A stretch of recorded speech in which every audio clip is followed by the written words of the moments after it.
eyes never seem to feel. You are the one who has wrestled with heaven and earth, the one who has carried both the burden of light and the ache of responsibility, the one who sometimes walks alone because even in the silence of solitude, you know that heaven is walking with you. Yes, I am speaking to you, the one who has been mislabeled, misunderstood, set aside, and overlooked. They may not have seen you, but the spirit realm has always known you. While the world gave you names that never fit, heaven wrote your true identity long before your birth. You are not here by accident, not here by coincidence, not here by random chance. You are here because God Himself placed His imprint on you, His eternal fingerprint etched into your very being. You are what the scriptures call fearfully and wonderfully made, Psalm 139:14. And that is not a poetic phrase, it is heaven's truth about you. You are not a copy in the sense of imitation, but you are fashioned in likeness, patterned with divine resemblance. Do not shrink from it, do not deny it. The world may see arrogance, but heaven sees assignment. You carry a divine signature that echoes the same frequency as the one who calmed storms with a word, healed the broken with a touch, and shattered death with resurrection. You have been called to understand not just what it means to admire Him, but to walk like Him, to endure like Him, to love like Him, and yes, to rise like Him. You are not Jesus, but through the Spirit, His nature flows in you. As the Word declares, Christ in you, the hope of glory, Colossians 1:27. This is not a metaphor, it is reality. When God formed you, He was not careless. He did not craft you from leftovers. He infused you with the same eternal essence that burned in His Son. That is why love pours out of you, even when it hurts. That is why you cannot stay silent when darkness tries to reign. That is why curses break when you walk into rooms where others only felt chains. You were never designed to blend in. You were sent to reflect heaven's light. Remember how Jesus said, I am the light of the world, John 8:12. And later He turned to His disciples and said, you are the light of the world. A city set on a hill cannot be hidden, Matthew 5:14. Chosen one, that includes you.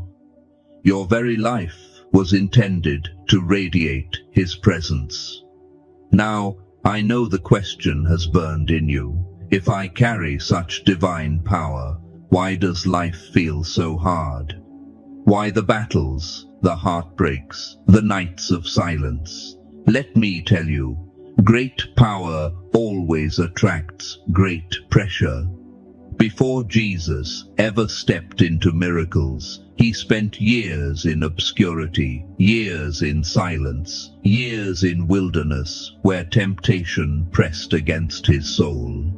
You are living that same rhythm. The struggles you have endured are not proof of weakness. They are confirmation of identity. Hell does not waste ammunition on empty vessels. The enemy does not chase those who pose no threat. You have been targeted because you carry weight. You have been attacked because you carry power. Just as Jesus was tempted right after the Father's voice declared Him beloved, so too you have been tested right after heaven marked you as chosen.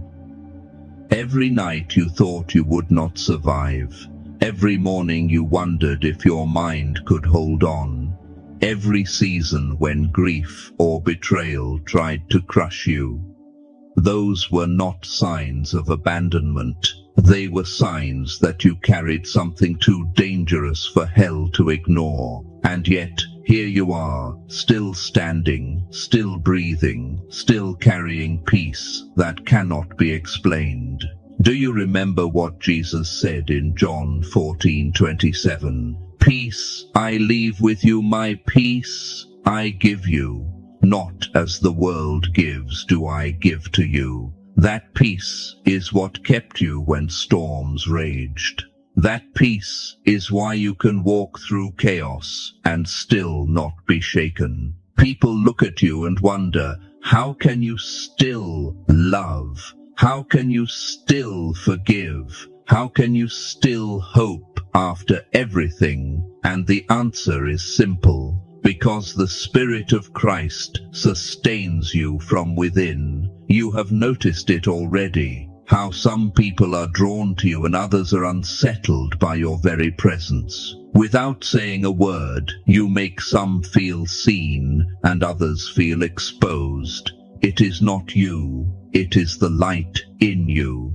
Darkness cannot be comfortable where light resides. Remember in Mark 1:24, when the demons cried out, "What have you to do with us, Jesus of Nazareth?" They could not remain hidden in his presence. And chosen one, that same conflict happens around you.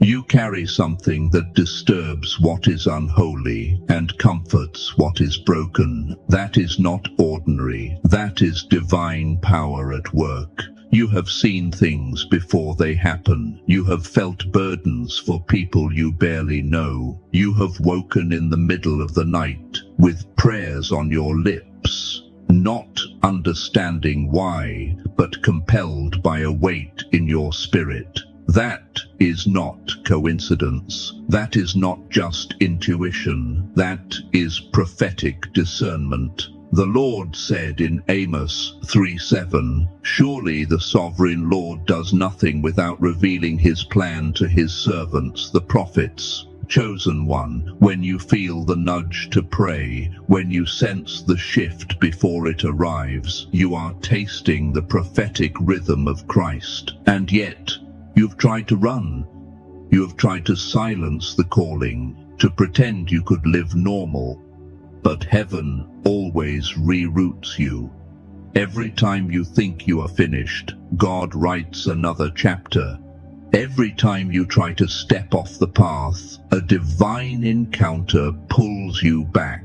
Do not despise this. You are on heaven's timeline, and heaven wastes nothing. That is why interruptions mark your story. That is why your life is filled with divine appointments that never make sense until later. Jesus' life was never neat, never predictable. Blind men shouted, lepers cried out, storms arose, religious leaders opposed. And yet, through every disruption, the mission of God advanced. Your life mirrors that because you carry the same assignment to reveal Christ to a world desperate for something real. You have wept for those who mocked you. You have prayed for those who betrayed you. You have loved those who did not deserve it. And that, chosen one, is the ultimate evidence of Christ alive in you. Remember when he hung on the cross and said, "Father, forgive them, for they know not what they do." Luke 23:34. That same spirit of relentless mercy is alive in you. The world may call it weakness, but heaven calls it power. Because true divine power is not only in miracles, it is in love, unconditional and unbreakable. If you feel this stirring, know this. You are not simply imitating Christ from a distance. You are hosting him from within. The same Spirit that raised Jesus from the dead lives in you. Romans 8:11. You are not striving to reflect him. You are carrying him. That is why you cannot quit. That is why you cannot remain silent. That is why you cannot stay hidden forever. Heaven has marked you, refined you, and now heaven is unveiling you. Do not think you chose this. You did not wake up one day and decide to walk this path. God chose you before the foundations of the world. Ephesians 1:4. He saw every wilderness you would walk through, every betrayal, every night of silence, and still, he said, "This one will carry my presence."